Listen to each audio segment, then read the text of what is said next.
नमस्कार साथियों, गौरव ज्ञान धारा में आप सभी का स्वागत है। आइए व्यक्तित्व वाले टॉपिक को अपन पूरा कर लेते हैं। एकलव्य बैच के अंदर क्लास नंबर 69 है ये, और 69 क्लासें होने आई है, तो ये भी आप लोगों को पता चल ही रहा है कि काफी कुछ हमने सिलेबस में कवर कर लिया है। जैसे ही अपना ये वाला पार्ट कंप्लीट होता है, जैसे कला संस्कृति वाला और इतिहास के कुछ एक टॉपिक हैं वो कंप्लीट होते हैं, तो अपन पीछे के पीछे शुरू कर देंगे जो अपनी वॉल्यूम 2 वाली पुस्तक है, यानी कि उसके अंदर शैक्षिक परिदृश्य है, आप लोगों के राजस्थान अध्ययन से संबंधित चीजें हैं, तो उनको अपन शुरू कर देंगे। ठीक है, तो मैं भी यही चाह रहा हूं कि ये जैसे ही पूरा हो जाए वैसे अपन बिल्कुल सही जो है स्पीड पकड़ के चल रहे हैं और एक अच्छी प्लानिंग के साथ में आगे बढ़ रहे हैं। ठीक है, चलिए, आप लोगों के लिए पशु परिचर की भी एक और वैकेंसी आने वाली है। विभाग ने अभी, पशुपालन विभाग के निदेशालय ने उनके रिलेटेड जितने भी जो मतलब ऑफिसेज होते हैं, जो संस्थाएं होती है जहां पे पशु परिचर काम करते हैं, वहां से डिटेल मांगी है। अब रिक्त पद कितने हैं उसकी, तो एक वैकेंसी जल्द आप लोगों को पशु परिचर की भी देखने को मिलेगी। एक शॉर्ट्स वीडियो के माध्यम से मैंने इसकी जानकारी आप लोगों को दे दी है। ठीक है साथियों, शुरू करें आज की इस क्लास को। आज की क्लास शॉर्ट एंड स्वीट होगी, लेकिन कल के बचे हुए जो कैरेक्टर हैं, कल के बचे हुए जो व्यक्तित्व हैं, उनको अपने आज पढ़ना है। कई बच्चों के कल कमेंट आए थे, गुरुजी पहली बार इतने महिला व्यक्तित्व पढ़े हैं। तो मैंने तो पहले भी पढ़ाए हैं, मैंने पुस्तकों में भी दी है। आप लोग शायद उनको सीरियसली नहीं लिए होंगे, तब आप लोगों को पहली बार पढ़ने में आया है। बाकी यहाँ के जो पुराने जेजीडियंस जितने भी जुड़े हुए हैं उन्होंने पढ़े हैं पहले भी, और उनके एक तरीके से अब रिविजन चल रहा है। ठीक है, चलिए सभी जुड़ गए तो करते हैं इस क्लास का शुभारंभ। देखो, जहां से कल छोड़ी थी अपन ने क्लास, वहीं से आज फिर शुरू करते हैं कि महिलाओं वाली क्लास जो है, अपनी काफी सारे महिला कैरेक्टर अपन ने पढ़ लिए थे, महिला व्यक्तित्व पढ़ लिए थे, और जहां पे कल अपन ने छोड़ लिया था उसी के आगे से चल रहे हैं। यहाँ पे आप लोगों को दो नन्ही नाम की महिलाएं मिलेगी इतिहास में। एक तो है नन्ही बख्तन और एक है नन्ही बाई। ये नन्ही बख्तन जो है, इसे नन्ही जान के नाम से भी जानते थे। इन्हें क्या कहा जाता था? नन्ही जान भी कहा जाता था, नन्ही जान के नाम से भी जाना जाता था। जोधपुर नरेश, जोधपुर के जो राजा जसवंत सिंह जी द्वितीय थे, उनकी ये प्रेयसी थी, उनकी ये पासवान थी, प्रीत पात्री थी। अरे भाई, प्रीत पात्री कह दो, चाहे प्रेयसी कह दो, है ना, चाहे पासवान कहो या प्रेमिका कहो, या प्रेमिका कहो, एक ही बात है। अब ये जब शब्द लगेंगे तो यानी कि वो पत्नी का दर्जा सही तरीके से उसे नहीं मिला है, तब ये शब्द लगे हैं। यदि पत्नी का दर्जा मिल जाता तो रानी कहते थे, है ना। तो ये अलग है, ये पत्नी अलग होती है, प्रीत पात्री प्रेयसी ये अलग होती है।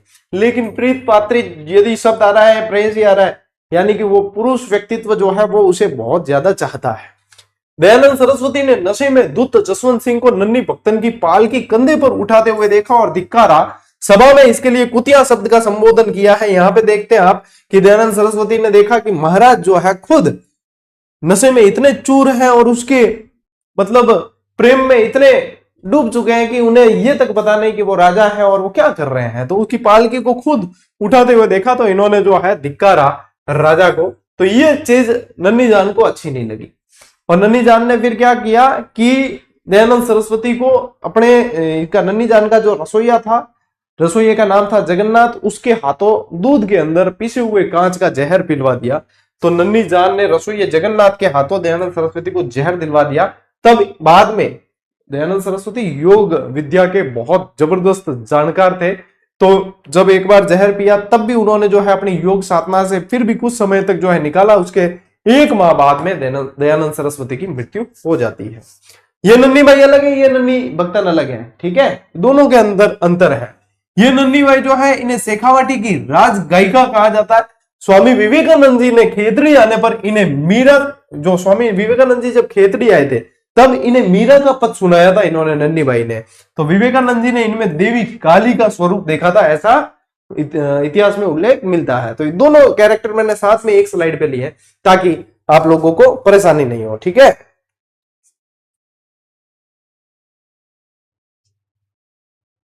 चलो भाई बढ़े आगे। ओके, धीर बाई, ठीक है, क्या नाम है? धीर बाई। उदय सिंह जो मेवाड़ के महाराणा थे, उदय सिंह उनकी भटियाणी रानी थी। भटियाणी रानी का मतलब है भाटी वंश की राजकुमारी रही है, भाटी वंश की राजकुमारी। इनके प्रभाव से उदय सिंह ने प्रताप की जगह किसको उत्तराधिकारी बना दिया था? जगमाल को उत्तराधिकारी बना दिया था। ठीक है, तो ये धीर भाई का जो है प्रभाव बहुत ज्यादा था उदय सिंह जी पे।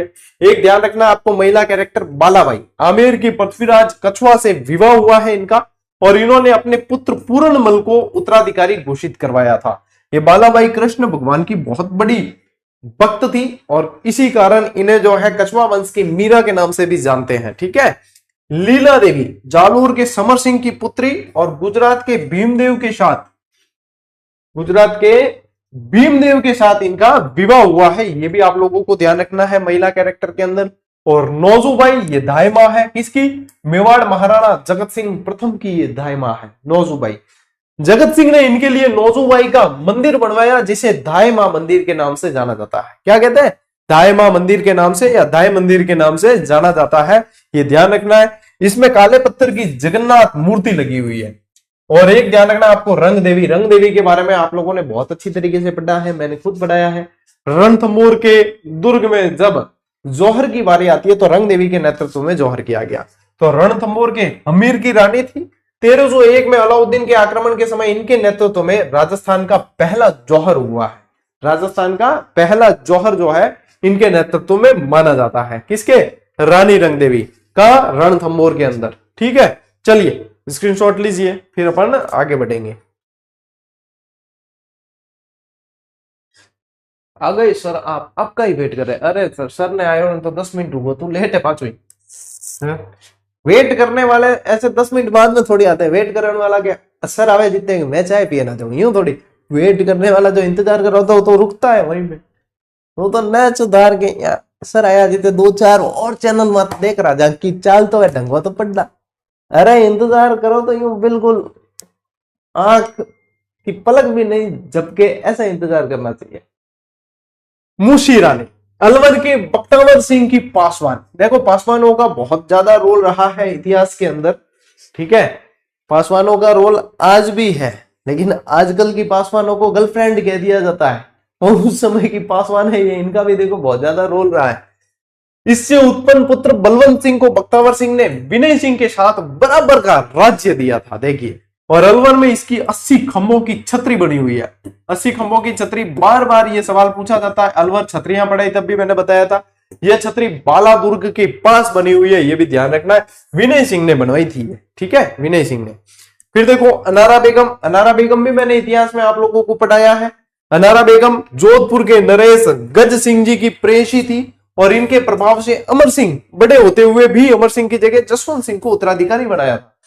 हाँ, वो पगर की वाला इंसिडेंट सुना है तो ना मैं, कि अनारा बेगम ने कहा कि मैं पगर की ले रहा हूं, तो अमर सिंह जी कह दिया तेरे खोपड़ू खराब है कि प्रेयसी तू पिताजी की है, इधर क्या है, कुछ नहीं है, कोई पकड़ की नहीं, ले ले पैर ले जा। जसवंत सिंह जी उस समय छोटे थे, तो जसवंत सिंह जी लार देती कि कौन क्या तान देना ही तो है करनो पे। तो फिर ये इसकी सिफारिश पे बाद में अमर सिंह को शासन नहीं मिला था और जसवंत सिंह को उत्तराधिकारी बनाया गया था।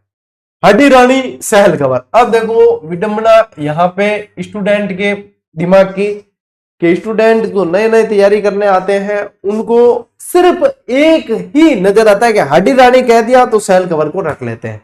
फिर मैं जब भी कभी ऐसे बताता हूं कि हड्डी रानी, जैसे अपने कर्मावती के बारे में बताया हड्डी रानी, और भी हड्डी रानी बहुत सारी उनके बारे में बताते स्टूडेंट, अरे गुरु जी आपको तो पता ही नहीं, इतने साल से बढ़ा रहे हो गए, हड्डी रानी तो सहल कंवर थी। अरे डोपा, हड्डी रानी सहल कंवर को हड्डी रानी सहल कंवर प्रसिद्ध हुई है। क्यों? क्योंकि अपना शीश निशानी के रूप में काट के दे दिया इसलिए। लेकिन हाडा वंश के अंदर जितनी राजकुमारियां हुई उनका विवाह कहीं भी हुआ वो हड्डी रानी कहलाएगी। जैसे भाटी वंश के अंदर जितनी राजकुमारियां हुई उनका विवाह कहीं भी होगा तो वो भटियाणी कहलाएगी, है कि नहीं? इस तरीके से अब सिसोदिया वंश के अंदर जितनी राजकुमारियां हुई तो वो सिसोदिया रानी कहलाएगी। ठीक है, तो सिसोदिया रानी का बाग और ये महल है, ये भी मैंने बताया है आप लोगों को। तो ये इस तरीके से आप लोगों को जो है ये मस्तिष्क है ना, इसके न्यूरॉन्स को पूरी तरीके से एक्टिवेट रखना है, दिमाग की सारी नसें खोल के रखनी। देखो विवाह सलूमर के रतन सिंह चुंडावत से हुआ, और रतन सिंह कौन थे? राणा सांगा के सरदार थे। राज सिंह और औरंगजेब के मध्य जब युद्ध का संघर्ष का समय चल रहा था, देखो किशनगढ़ वाली चारूमती वाली, ठीक है ना, उस समय तो उस संघर्ष में युद्ध का भार जो है रतन सिंह को सौंपा गया। रतन सिंह जी की उस समय जो है शादी हुई थी नई नई, तो रतन सिंह जी के पास में आदेश आता है कि आपको युद्ध लड़ने जाना है, नई नई शादी हुई थी। तो तैयार तो हो गए, योद्धा है, तैयार होने लगे युद्ध के लिए। जैसे ही घोड़े पे बैठे तो याद आया क्या रहे अपनी रानी जो है नई नई है, अभी तो शादी हुई है, तो ऐसा करते हैं हमें याद आएगी तो क्या करेंगे। उस समय कोई व्हाट्सएप तो था नहीं, क्या व्हाट्सएप करता, वीडियो कॉल करता। तो सेवक को भेजा के निशानी लेके आओ रानी से। और शतरानियां उस समय की देखो, उन्हें भी पता है कि राजा जब लड़ाई करने जा रहा है, युद्ध करने जा रहा है, और भी टाइम में कि याद आई वो आई बात करी, तो ये युद्ध थोड़ी लड़ी जी है, युद्ध थोड़ी जीती जी। उन्होंने जो है निशानी के रूप में अपना शीश काट कर भिजवा दिया कि यही निशानी है, जाइए और योद्धा की तरह लड़ के आइए, ये आपका परम कर्तव्य है। शादी हुई है, छो हुई, और इसी कारण जो है हडी रानी सहल कंवर पूरे अपने इतिहास के अंदर प्रसिद्ध हुई। रतन सिंह द्वारा युद्ध में जाने से पूर्व निशानी मांगने पर सहल कंवर ने अपना शीश काटकर भिजवाया। मेघराज मुकुल की एक रचना भी है इन पर, सेनानी नाम से इन्होंने मेघराज मुकुल ने रचना लिखी है, ये भी आप लोगों को ध्यान रखना है। चलो भाई स्क्रीनशॉट लो।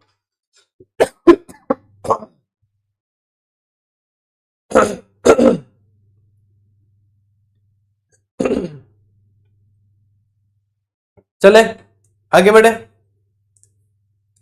देखो भाई साहब, अमृता देवी बिश्नोई अपने बलिदान के लिए, अमृता देवी बिश्नोई वह नाम है जो किसी परिचय का मोहताज नहीं है, सभी जानते हैं।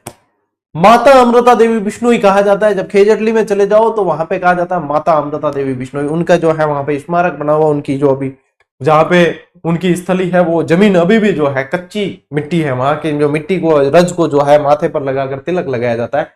अमृता देवी बिश्नोई ने खेजड़ी के वृक्षों को बचाने के लिए बलिदान दिया, और उनके नेतृत्व में 363 स्त्री और पुरुषों ने बलिदान दिया था, और मैंने कई बार पढ़ाया आप लोगों को, है ना।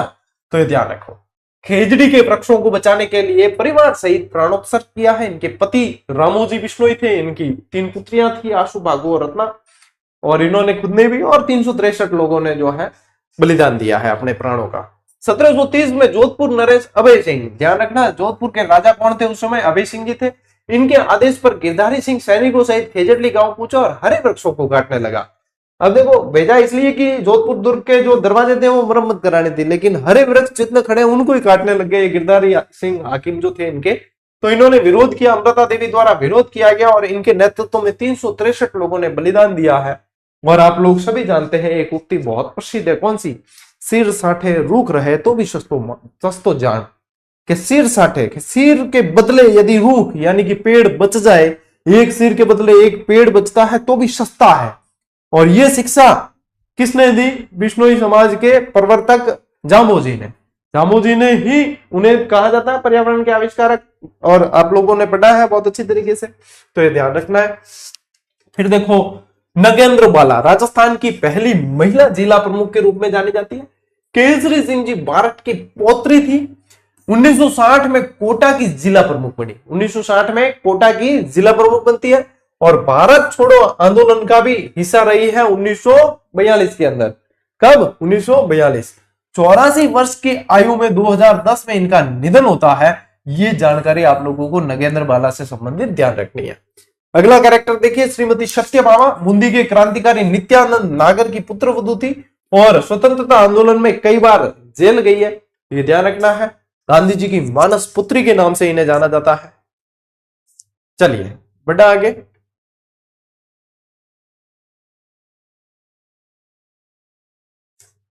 चलिए आगे बढ़ते हैं। लक्ष्मी देवी आचार्य, लक्ष्मी, ये अब जो आ रहे हैं ना आपके सामने कैरेक्टर, ये कैरेक्टर है भैया आधुनिक राजस्थान के महिला व्यक्तित्व। लक्ष्मी देवी आचार्य, इनसे भी प्रश्न बनता है। बीकानेर के श्री राम आचार्य की पत्नी थी ये। सविनय अवज्ञा आंदोलन में भाग लिया। आजकल एग्जामिनर ऐसे ही पूछता है, 2-4 फैक्ट इधर उधर से जोड़ के बताओ इसमें से कौन सा सही है। भारत जोड़ो आंदोलन में इन्होंने भाग लिया, सविनय अवज्ञा आंदोलन में भाग लिया, इस तरीके से दिया जाता है, ठीक है।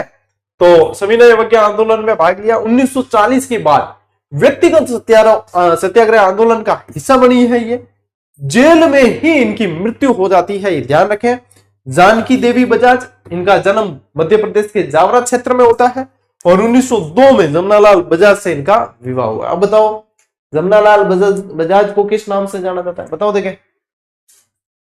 हाँ सर, इतना कंटेंट पढ़ा देते हो, याद कैसे करें इतना? भाई साहब, अपने से पहले जिन्होंने सिलेक्शन लिया उन्होंने भी याद किया है, अपने बाद जो सिलेक्शन लेंगे वो भी याद करेंगे, और अपने साथ जो पढ़ रहे हैं वो भी याद कर रहे हैं। तो अपा के नवाईरो काम कौन कर रही है? मैं तो फिर भी बहुत ज्यादा सिलेक्टिव कंटेंट लाता हूं कि भैया ये याद कर लो और बस। बाकी कोचिंगों के हाल देखे नहीं होंगे आपने, एक ही टॉपिक में 25-30 पत्ता भरा दे, मतलब 4 टॉपिक में रजिस्टर कंप्लीट, दूसरा रजिस्टर मांडो। अरे मैं तो भी सिलेक्टिव करा रही हूँ, दिन में ही जोर पड़े। एक बात बताऊं आप लोगों को, जो कहते हैं ना कि सर इतना कंटेंट है याद कैसे करेंगे, एक इसका बहुत अच्छा इलाज है मेरे पास कि अपार याद करना ही नहीं। जरूरी थोड़ी है कि अपनी ही नौकरी लेनी, बहुत लंबी लिस्ट है, लाखों में फॉर्म आते हैं, और जो याद करेगा वो नौकरी ले लेगा, सीधी सी बात। तो अपा यूं हौसला कि याद क्या करा गुरु जी, याद कौन मैं, तो बढ़िया है, दूसरे के फायदा होगा, वो नौकरी लगेगा, अपने को तो याद नहीं होता है, अपने क्यों प्रयास करना है? अरे काको जी, मैं भी याद करिया तो थाने भी याद करना है, मैं हम नौकरी कर रहा हूं तो थाने करनी है तो करो याद, और नहीं करनी तो आप पड़ोसी करी बिंगे बाद में क्या हुई, वो नया नया स्टेटस लगाए गए, अपन देखा बी टाइम। फिर जो लोग ताने मारेंगे ना, उन तानों के साथ में मेरी ये बातें याद आएगी, और फिर ये निकला हुआ कल याद आएगा कि काश याद कर लिए होते उस समय, वास्तव में याद हो भी जाते। तो अगली बार ये सवाल जहन में आए तो ये कड़वी बातें जो मैंने हंसते हंसते कही है उन्हें वापस दिमाग में ले आना। हाँ, क्योंकि रिय बढ़ता तो कहा तो थे भाग जाओ बार, है ना?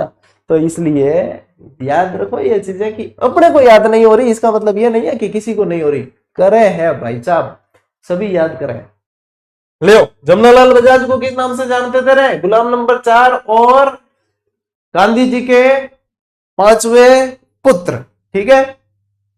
विनोबा, विनोबा कर देना, विनोबा भावे के भूदान आंदोलन के समय 108 कुएं खुदवाए, गौ सेवा संघ और अखिल भारतीय नौसेना संघ की भी अध्यक्षा रही है ये।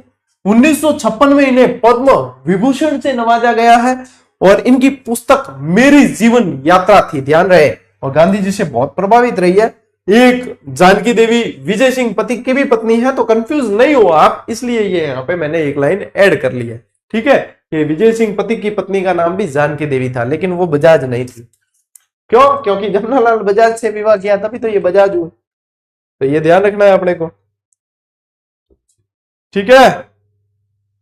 हाँ भाई, याद नहीं होने वाले को आज पता और आगे कहा कमेंट किया, तो ऐसा है कि बेटा संघर्ष यदि अभी जितना आपका चल रहा है और आपने उसको सही तरीके से झेल कर मेहनत ढंग से की है, तो उस संघर्ष पे विजय की पताका फहराएगी। और यदि आपके मन में ये चीज आती कि ये याद नहीं होती, तो मैं हकीकत बता रहा हूं आप लोगों को कि जब आप ये सोच रहे होते तब भी पास वाले ने 2 लाइनें याद कर ली होती है।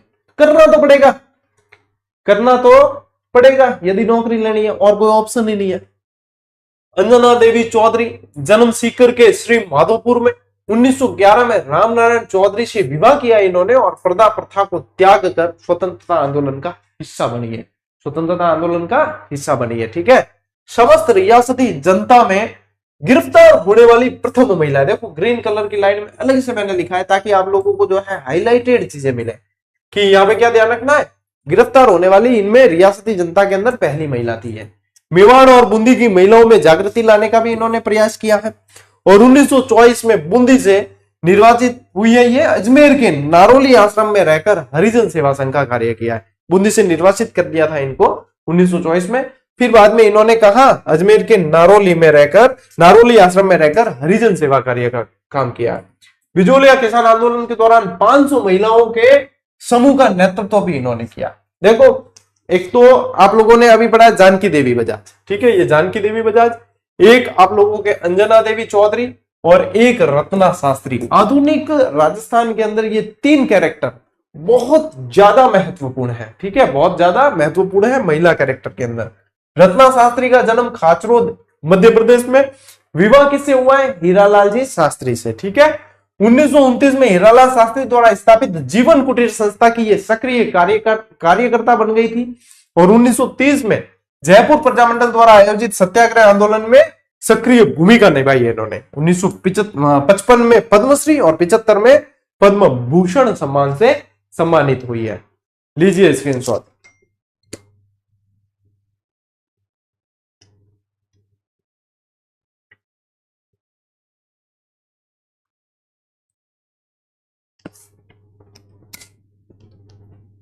बढ़िया बढ़िया।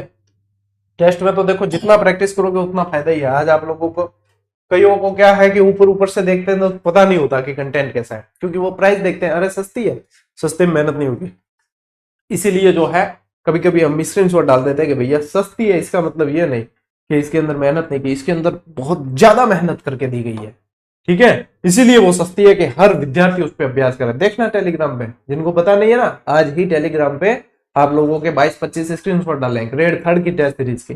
देखो उसमें प्रश्नों का लेवल क्या है, देखो उसमें प्रश्नों की व्याख्या किस तरीके से की गई है, देखो उसमें कि प्रैक्टिस किस तरीके से होती है, और क्यों जीजीडियंस आगे रहते हैं बाकी बच्चों से। तो उसके पीछे कारण यह है, सिर्फ विजिटर नहीं बने, आप हिस्सा बने जीजीडी परिवार का, फिर देखें आपके नौकरी लेना कोई ज्यादा कठिन नहीं है।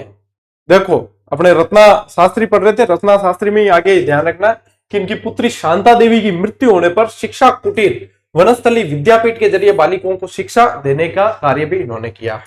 फिर रमा देवी, इनसे एक प्रश्न ऑलरेडी बन चुका है, रमा देवी से तो बनता रहता है। इनका जन्म जयपुर में, और पहला विवाह 7 वर्ष की आयु में ही हो गया था, 11 वर्ष की आयु में ये विधवा हो गई थी, और लादूराम जोशी से फिर इन्होंने पुनर्विवाह किया है। 1931 में बिजोलिया गई और गिरफ्तार। 1930 और 32 में सत्याग्रह एवं सविनय अवज्ञा आंदोलन में रमा देवी ने भाग लिया और जेल भी गई। सेम इस लाइन से प्रश्न बना था, पूरी डिट्टो इस लाइन से प्रश्न बन चुका है। ठीक है, ध्यान रखें। सुशीला त्रिपाठी अलवर के लोक जागरण के अग्रदूत लक्ष्मण स्वरूप त्रिपाठी की ये पत्नी रही है। ठीक है, अब यानी कि कार्य क्षेत्र इनका कौन सा, अलवर, ये ध्यान रखने लायक चीज होती है। पति के साथ हिंदी प्रचार का इन्होंने काम किया, और 1983 में चांदनी चौक में इन्होंने सत्याग्रह भी किया है। चांदनी चौक के अंदर सत्याग्रह भी इन्होंने किया है। फिर देखो खेतूबाई, खेतूबाई ध्यान में आए तो ध्यान रखना बीकानेर। ठीक है, बीकानेर प्रजामंडल और किसान आंदोलन से संबंधित रही है। दूध व खारा में महिलाओं का नेतृत्व किसने किया, खेतूबाई ने। और मगाराम वैद्य की ये बहन थी, मगाराम वैद्य की बहन थी। अब मगाराम वैद्य अपन किसान आंदोलन में पढ़ते हैं। चलिए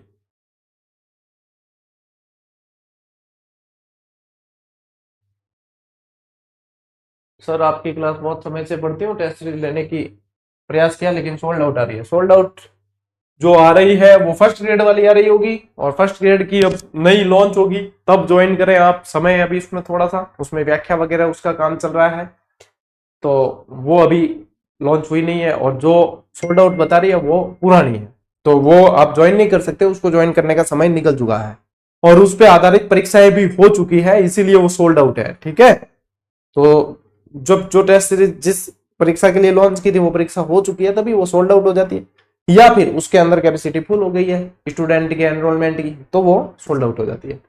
तो नहीं आएगी जब ले लेना, यानी कि आप उसके लिए लेट हैं तो उसे ज्वाइन नहीं कर सकते, अब अगली आएगी तब के लिए इंतजार करना पड़ेगा। देखो अरुणा राय, अरुणा राय जब भी आए ध्यान रखना, सूचना के अधिकार के लिए इन्होंने प्रयास किया था, तो सूचना के अधिकार के लिए ब्यावर से इन्होंने आंदोलन किया, यह ध्यान रखना है। तिलोनिया के समाज कल्याण और अनुसंधान केंद्र SWRC में इन्होंने कार्य किया है, और यह रमन मैग्सेसे पुरस्कार प्राप्त करने वाली राजस्थान की पहली महिला बनी है, और यही इसमें सबसे ज्यादा मोस्ट इंपॉर्टेंट सवाल है। ठीक है, रमन मैग्सेसे पुरस्कार भारत का नोबेल कहा जाता है इसे। ठीक है, भारत के नोबेल के नाम से भी जानते हैं, तो ये ध्यान रखना है। अच्छा बताओ, आज का 1 मिनट शो किस किसने देख लिया? आज का 1 मिनट शो आप लोगों को दिया है किससे रिलेटेड, अंता उपचुनाव से रिलेटेड, और जहां तक भाई हमारा मानना है ये बहुत ज्यादा इंपॉर्टेंट है अंता उपचुनाव। करंट की दृष्टि से देखोगे तो भी, और पॉलिटी की दृष्टि से देखोगे तो भी, ये जो है बहुत ज्यादा इंपॉर्टेंट है। अब इसमें जो जो सवाल बन सकते हैं वो सारे के सारे 1 मिनट 44 सेकेंड के 1 मिनट शो में आप लोगों को दे दिया है। तो यही जो 1 मिनट शो दिया है इसका जीजीडी फैक्ट भी दिया है, तो आप लोगों को क्या करना है, बहुत बढ़िया ऑडियो विजुअल से वो 1-1.5 मिनट में आप लोगों को मैंने बता दिया, और वही चीज रिटर्न में भी आप लोगों के पास में जीजीडी एजू हब पे देखना, जीजीडी फैक्ट प्रो के माध्यम से भी दे दिया। इससे ज्यादा आप लोग यदि सोचो कि पैसे देकर ऐसी मुहिम प्राप्त की जाए तो भी नहीं हो सकती। ये सिर्फ तब हो सकती है जब हम समझ रहे हैं कि ये हमारी नैतिक जिम्मेदारी है बच्चों के प्रति, तभी हो सकती है। तो इसका लाभ जरूर लेना है।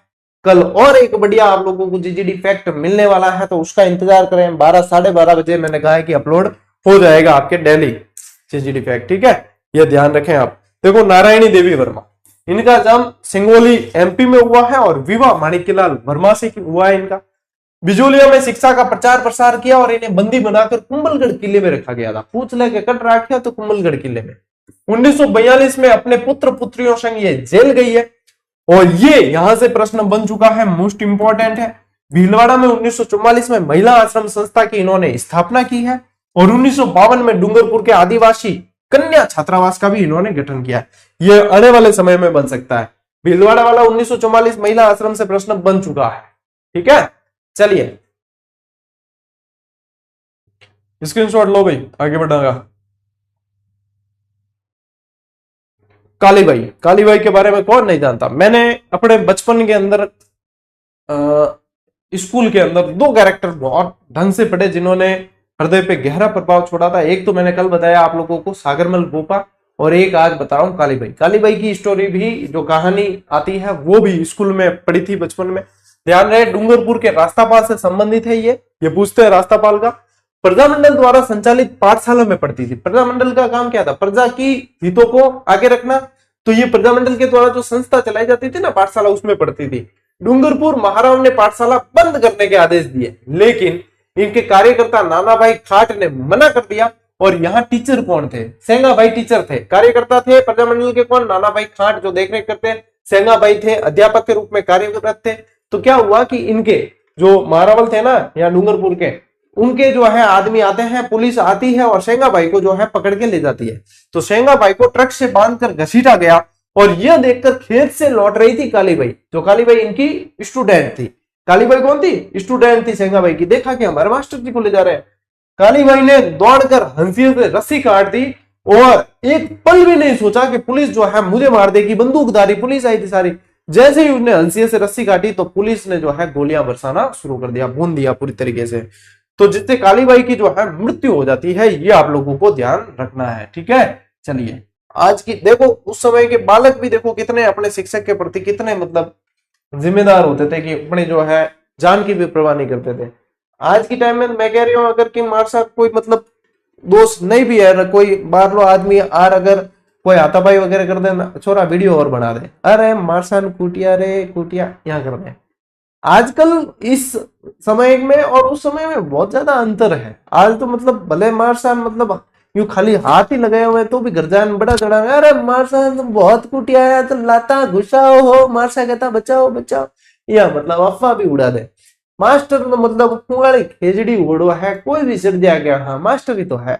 क्या किसी का दोष निकालना है क्या मास्टर का? क्या छत गिर गई तो मास्टर का दोष है किसी भी चीज में? ये बात तो देखता हूं मैं कई बार लगती है क्या मतलब कोई भी दोस्त किसी के ऊपर बिल फाड़ना है तो मास्टर है ना, मास्टर सब बोली जात है तो क्या मास्टर माते करता सारी की सारी चीजें। आजकल तो घनी हो रही है।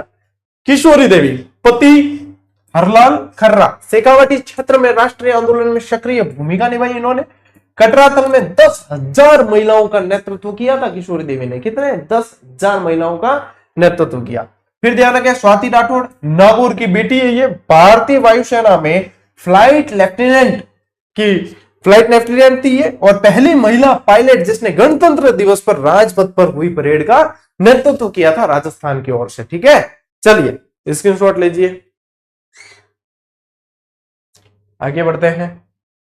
देखिए इसके बाद में ध्यान रखना आपको छवि राजावत के बारे में।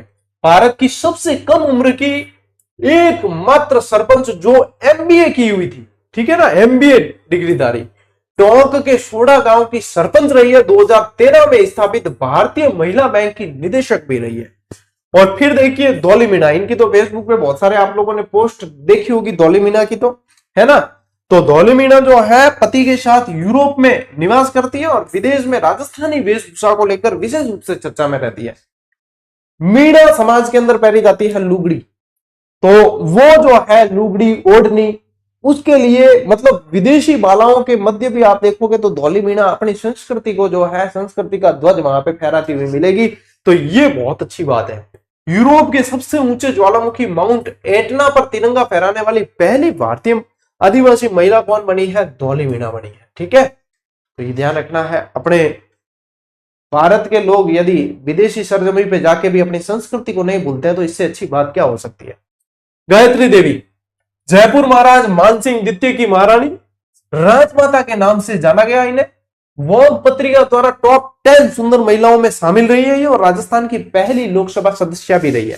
फिर ध्यान रखें मिस लूटर, इनका जन्म बर्मा में हुआ, शिक्षा इंग्लैंड से, और युद्ध बंदियों को लेकर असम के दीमापुर पहुंची थी ये। और महारानी गायत्री देवी स्कूल में प्राचार्य पद पर रही थी। 1970 में इन्हें पद्मश्री से भी सम्मानित किया गया था।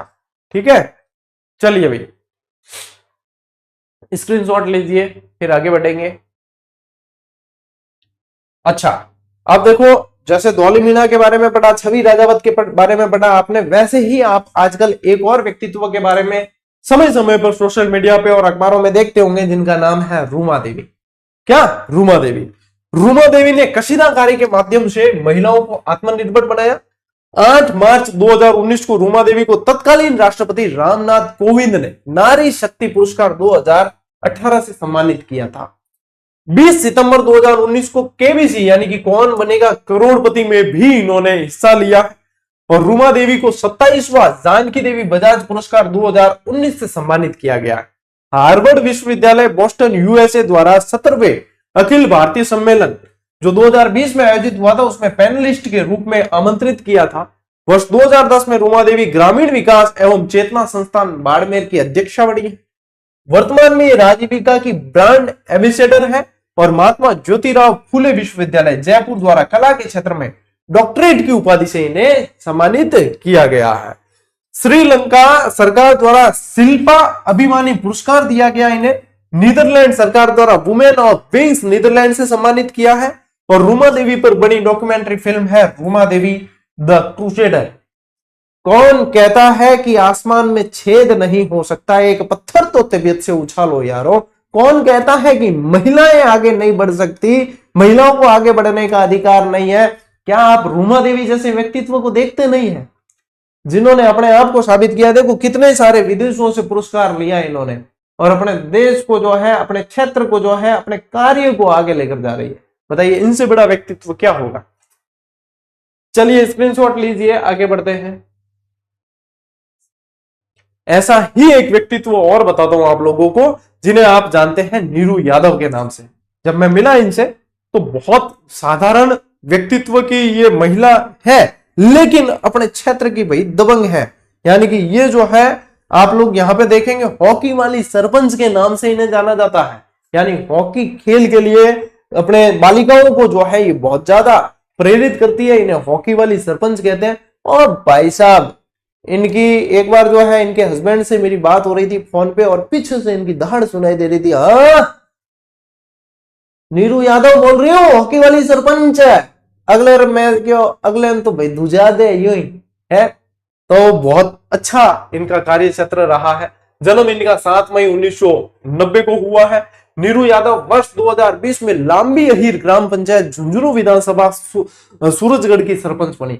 इनसे रिलेटेड प्रश्न 2-3 बार एग्जाम में बन चुका है। ठीक है, जनवरी 2023 में नाबार्ड और SIRRD के साथ साझेदारी से सच्ची सहेली महिला एग्रो प्रोड्यूसर कंपनी लिमिटेड नाम से किसान उत्पादक FPO की इन्होंने स्थापना की है।